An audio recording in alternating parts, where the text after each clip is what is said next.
Hello, my name is Jack Barrich, and this is Ocean Solutions, a podcast produced by Altasea at the Port of Los Angeles. Altasea is developing the most innovative ocean research campus in the world, a place where scientists, educators, and business people can work together on solving some of the world's most pressing problems, including climate change, energy supply, and global food security. On today's show is Rusty Jehangir, the founder and CEO of Blue Robotics, an underwater drone company that is one of Altasea's partners in their Blue Technology cluster. Blue Robotics revolutionized the marine drone industry by creating components at dramatically lower prices than were previously available. This breakthrough has exciting potential for ocean science because with lower prices, more and more people can explore the ocean. I hope you enjoy this show. I understand that the roots of your underwater drone company got its start when you decided that you wanted to propel a surfboard to Hawaii. Can you tell that story? So back in 2013 or so, I had been out of college for a couple of years. I was working at a job, but I was kind of bored, and I had a friend who had learned to surf with recently. We both had robotics backgrounds. We were both bored with our jobs, and we just decided one day that we were going to take one of our old surfboards and we were going to do something awesome with it. We were going to get solar panels, a computer, GPS, satellite radio, thrusters, and we were going to build this solar-powered surfboard. And the goal was to push it off the beach in Santa Monica, pick it up in Hawaii 3 months later, be going like walking pace just during the day. And we were trying to do this. We decided that this idea was awesome. Nobody had ever done anything like this, and we were going to go for it. And we started working on that. We found all the components we needed for that. We had an old surfboard that was kind of beat up that we were going to use. Bought solar panels on eBay, GPS and Arduino microcontroller to control it. We even found a satellite radio. I just want to interrupt you really fast. You could actually buy solar panels on eBay? Yeah, absolutely. We bought like a 100-watt solar panel on eBay. That's awesome. For $100. And so we found everything we needed in like $1,000 hobbyist budget. Right. It was totally doable. And then we got to the thruster motors to propel it under the solar power. And we needed something that would last for 3 months in the ocean because that's how long it was going to be running. We needed something that was designed to work in salt water in the first place. It wouldn't corrode. And we needed something that would fit into our budget. We weren't going to spend a ton of money on this project. And we literally couldn't find anything. Like the only options on the market were these commercial thrusters for military grade projects, and they were like $1,000 to $3,000 each, which was just a non-starter for us. So we spent a lot of time looking. We couldn't imagine that there was nothing to suit this need. It was a pretty basic need. And we didn't end up finding any good solution, but we did end up finding a lot of people online who were looking for the same thing. We found like high school students building competition ROVs. We found this online forum called Home Built ROVs, which is dedicated to building remotely operated underwater vehicles. And all these people were just building their own thrusters, but like mostly miserably failing. Right. Or finding really subpar solutions. I'm going to just segue really back, and I'm going to let you get back to your story, but it just occurs to me that when you mention high school, like right now, at least around here, I hear about all these little underwater robotics clubs that are at the different high schools. Would that have been, prior to what you guys figured out, harder? Were there as many? It doesn't seem like if it's that hard to get a thruster, how do these high schools even have the ability to build these underwater drones? Yeah, so there's a bunch of organizations that have promoted like high school and even middle school underwater drone projects for years, long before we existed. But they were using really kind of inferior solutions. The typical solution is to use a bilge pump motor that you can buy at West Marine for $25 and kind of pull off the case, and they'll last for maybe a couple hours in the water. They can only go a few meters deep before they'll leak. So it worked well enough that they could make something move in the water. In a pool during a competition, but beyond that was it. Exactly. So you guys go, wait a minute, there's this thing here that is not on the market. There seems to be a need for it, and you guys... So wait, you weren't thinking of a business at that point, though, right? You were just still trying to get a surfboard to Hawaii, or is that when the light bulb went off? We pretty quickly pivoted to that light bulb moment of, okay, maybe we can turn this into a business. Maybe there's something here. I've always been kind of entrepreneurial, and so I'm always looking for an opportunity like that, and This one actually seemed too good to be true at the time because there was like a clear market, lots of people. It was something I was familiar with, actually. I've been working with brushless motors and drones in my previous job. And for a while, we were just baffled that nothing like this existed. We were just convinced that we couldn't find it, but somebody must be doing it. Right, right. And so you guys built your own thrusters. Exactly. So we realized there's a business opportunity here. Now we were willing to spend a little bit more money. We filled up the garage under my apartment with tools. We bought a lathe, a drill press, anything we needed, and we started building prototypes. Now wait, I'm going to take you back to Hawaii. Okay, so you figured out that this is an opportunity for a business, but did you ever put the surfboard in the water and go to Hawaii with it? We did. So after building the thrusters down the line, we did build the surfboard. We did get it running. We actually tested it a couple times out in the Santa Monica Bay, put about 50 miles on it. We did a couple deployments where we tried to send it pretty far.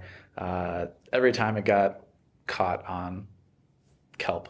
Oh. We were figuring, when you're out on a boat, you see this kelp in the water occasionally. Right. We thought, we have a pretty good chance of bypassing it. Right.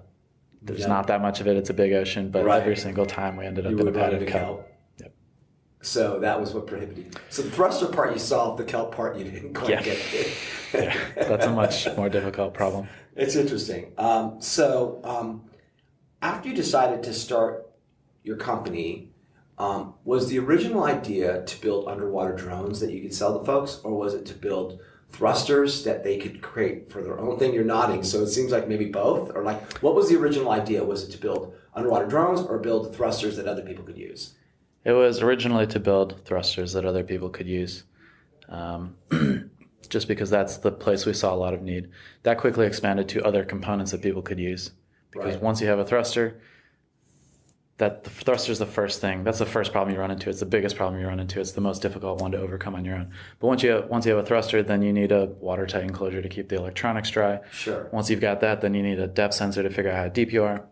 Once you've got that, you need this and this and this. And eventually, we kind of just followed that path in our product development after launching the thruster. Mm-hmm. And today we've got over 200 products. Wow. All very similarly themed, all geared towards enabling marine robotics. And at what point did you already, so you built the thruster, you have all these parts, but then you actually put together an entire ROV that I, who have absolutely Mr. Not Fix It, Mr. Non-Engineer, could just buy your drone and throw it in the water and off I go? Yeah, exactly. So at some point, all of our customers were trying to build ROVs anyways. They're all asking questions about how to build ROVs. What do they need to put together in ROVs? So at a certain point, once we had all the pieces there, it just made sense to make the whole thing.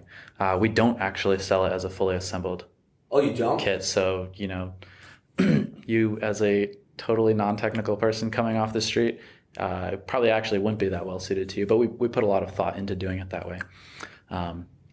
So we sell our Blue ROV2 now, which is like our flagship product, as a partially assembled kit. Oh, got it. I mean, you guys are like the IKEA of drones. Exactly. You get it home, get it out of the box, and go, oh my God, now what do I do? Call up Rusty. Hey, I happen to know the CEO. Can you come over and build this drone? That's literally the analogy that I use. Every other company in the industry right now sells a fully assembled product. Right. And I just kind of assumed that was the direction we would have to go at one point. Because you think, you become a bigger company, you become more mature, you need to make this fully assembled. Right. But then I actually did think about IKEA, and IKEA is a massive company. Everybody knows who they are. Right. And IKEA's main business is basically selling kits. Right. They don't call them kits, but you buy a piece of furniture, it's not put together. Right. And people are totally fine with that. There's no problem with that. Well, some people. I'm going to have to make sure my wife doesn't listen to this podcast, because she's not really super happy with the fact that I can't really put two pieces of anything together. Yeah, I'm not exaggerating when I say I'm Mr. Not Fix It. Sure. Okay, but I'm sure people who are in your world and want to put together a drone are more capable than I am. I would probably. Yeah, most of them are technically inclined. Most of them have an engineering background. Who are your customers?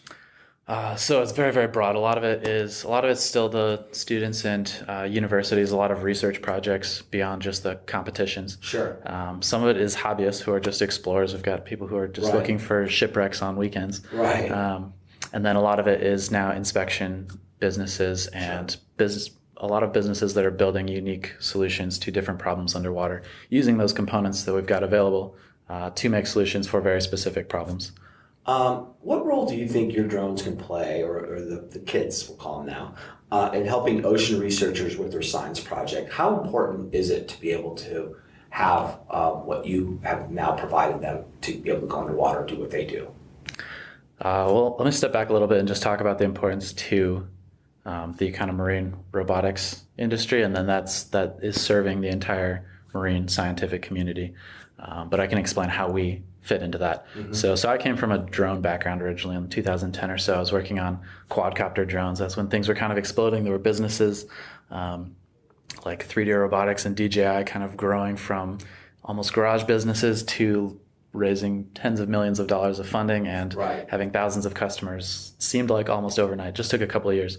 And I think, now today you can go to Best Buy and you can buy a drone that can do crazy advanced things. Yeah. And it's literally just like 10 years later. Right. Very, very not fast. Not expensive. Like you can buy your kid. Not expensive at all. A drone for like under $100 that for Christmas, which we did. That's how I know that. Exactly. Yeah. You went from, 10 years ago, basically just having military right. drones to now having totally consumer right. drones. So which is I segued you off, but go ahead. So you were saying, how does this now fall into? How does this all help ocean researchers? Yeah. Well, so that industry exploded very fast, and I think one of the big reasons that industry exploded is because they had tons of available components. Because mm-hmm. people were into RC airplanes for 30 right. or 40 years before that. So day one of the kind of drone boom, you've got motors, propellers, airframes, landing gear, like everything you can possibly imagine to build the drone is sitting right there. It's all being manufactured in China. You can buy it all very, very inexpensively. So all these companies that got started overnight. Right. And they could make all these custom solutions. They could make a drone that's suited for, search and rescue, a drone that's suited for building inspection, whatever. In the marine industry, that just hasn't existed. Like there's no wealth of components that you can buy off the shelf inexpensively. And that's the problem that we're trying to solve. So because those components aren't there, it's very, very difficult for somebody getting into the field, whether that's an engineer or company or a scientist trying to build a device for some right. specific solution. And so we're trying to fix that need, make a lot of available components, make it very easy to put together a custom solution. Right. So as far as marine science goes, a lot of the types of research you need to do aren't something you can do with an off-the-shelf, military or inspection underwater ROV. Right. You need to build something that's suited for exactly what you're doing. Right. And the only way to do that is to have access to the low-level components, have open source software that you can access, and a community of people who can help you make that possible. And that's what we're trying to provide. And by doing that, and you're already on the path to doing that, you made it also more affordable so that there's more of a democratization of the science where more researchers can get out there, more research getting out there can create more solutions for all our problems that we have. Absolutely. Absolutely. And so is that sort of part of the driving ethos of your company, of knowing that you're not only selling parts that are for hobbyists for fun, or maybe people who use them, let's say, for cleaning up bottom of a boat or whatever they use it for, but that you actually are contributing to science and contributing to maybe some of the solutions that we need to get out of the ocean? Absolutely. Our goal is to enable marine robotics, to encourage more ocean exploration and ocean stewardship, understanding of the ocean. And all of the coolest things that have been done with our components are done by our customers, not us. Right. What we do with it is pretty boring, but our customers have done just the coolest things. Yeah, I mean, it's kind of funny. It's like almost like Apple and companies like that. They create this great product for people who are creative and smart, and then they go out and they use those products in ways that maybe the people who even invented the products would have never imagined themselves. Yeah, I think there's so many solutions that I never imagined would be a possibility, and it's very cool to see that you're enabling that to happen. Yeah, awesome. Well, Rusty, thank you so much. I really, really enjoyed hearing your story. I think We're going to be seeing a lot more of what you're doing out there. I can just tell you firsthand that whenever I'm around a bunch of kids and we ask them at Altasea, what is the one thing that you guys would like to see more of? Almost always the answer is robots. Cool, that's good to hear. Yep, thank you.